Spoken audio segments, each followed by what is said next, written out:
Remember the days when we thought streaming was the best thing that has happened to the industry and cable TV was nearing its end?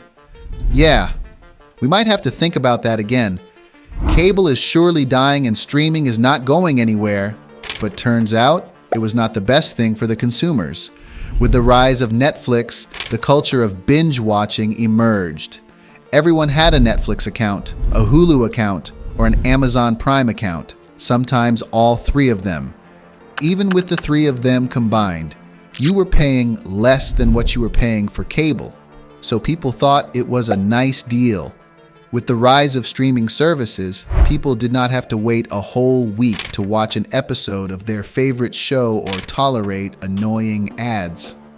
The streaming services were making good money. People did not have to deal with monopolistic ways of cable, and they were getting to watch their favorite shows along with some awesome originals from the streaming services at a fraction of the cost.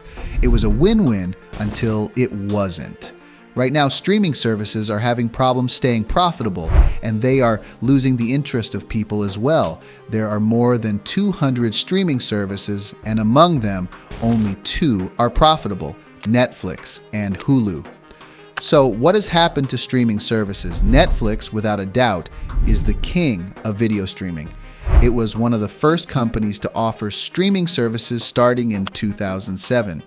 It had the first mover advantage to the point where many people now associate streaming with Netflix. The growth of Netflix knew no bounds. The audience enjoyed streaming. Who wouldn't love lower prices without ads, right? Initially, Netflix did not have its originals. The platform gained popularity by acquiring rights to stream popular movies and shows. This helped Netflix to gain massive popularity. Gradually, Netflix started to create its originals. In 2013, its studio produced the show House of Cards. The show was a hit. Since then, Netflix has created many other hit originals.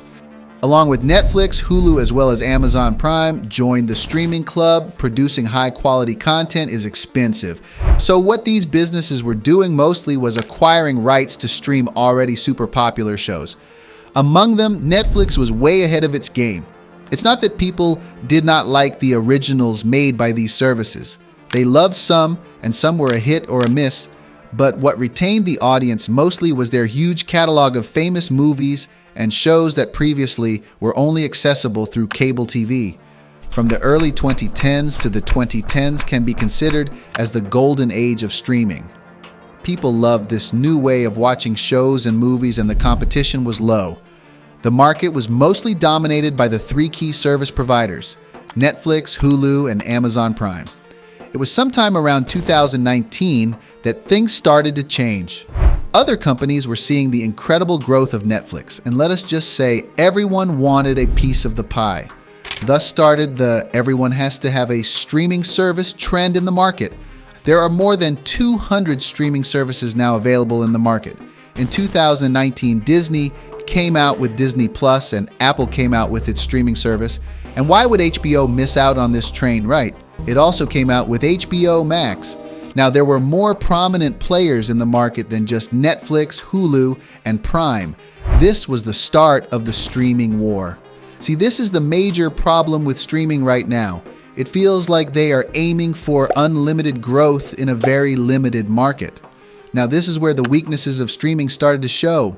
Right after Disney Plus and the Apple TV launch in 2019, the pandemic brought the world to a halt. People had no other option but to turn to countless streaming services for entertainment. It looked like even with so much competition, it was still a good idea for every other company to have its platform. Turns out it was not.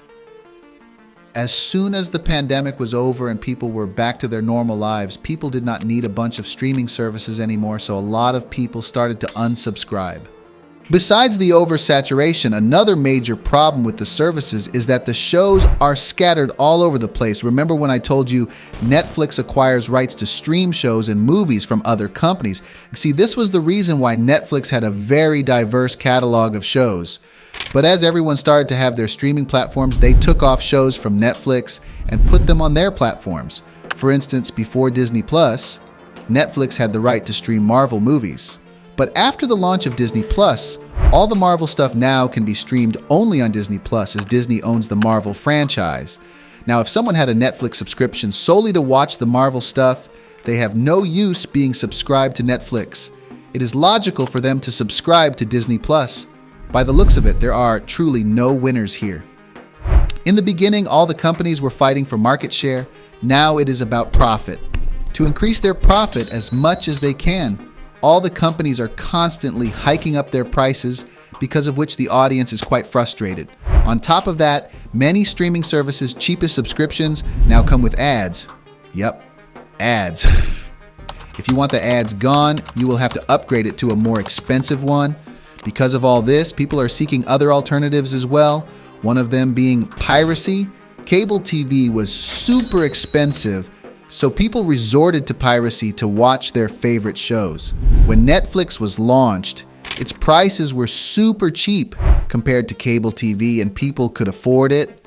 This meant a lot of people stopped pirating. But now that the prices of streaming services are skyrocketing with the shows and movies scattered all around the place, people can no longer afford the absurd prices. So they are again resorting to pirating. Guess history does repeat itself, huh? Companies were pouring billions and billions of dollars into creating content. They wanted to make as much content as possible to attract the audience. But they forget one key thing: retention. It is easier to attract the audience with a good show, but what happens after they are done watching the season of the show they subscribe to watch? They unsubscribe and move on to another service to watch another show. As I said before, the shows are scattered all over the place. There is no way that people can afford to be subscribed to all of them, but they want to watch their desired content. So what do? Service hopping. It is basically when the subscribers hop between the streaming subscriptions to save money.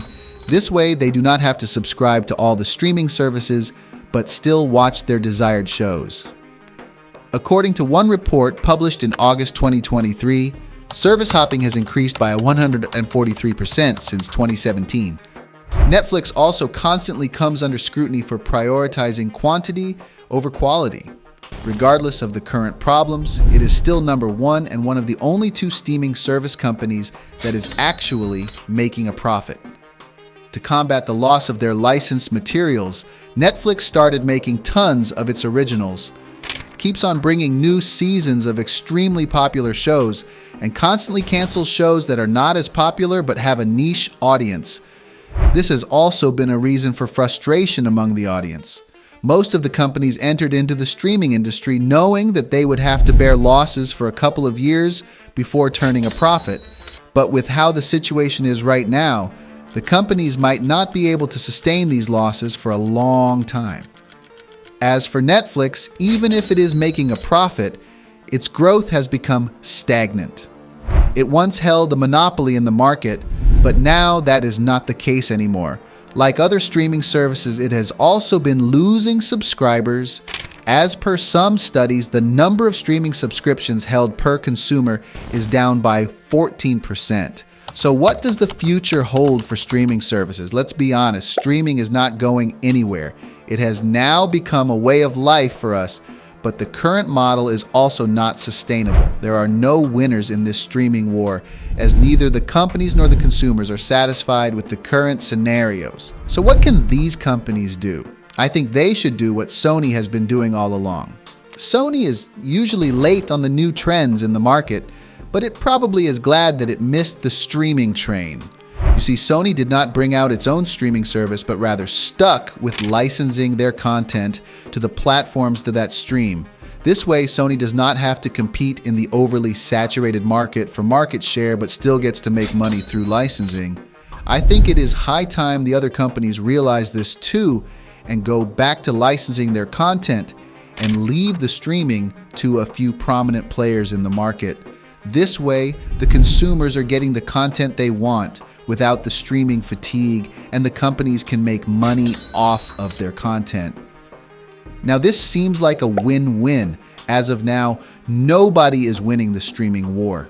The companies are yet to realize that their current business model is not sustainable and is on the verge of failing.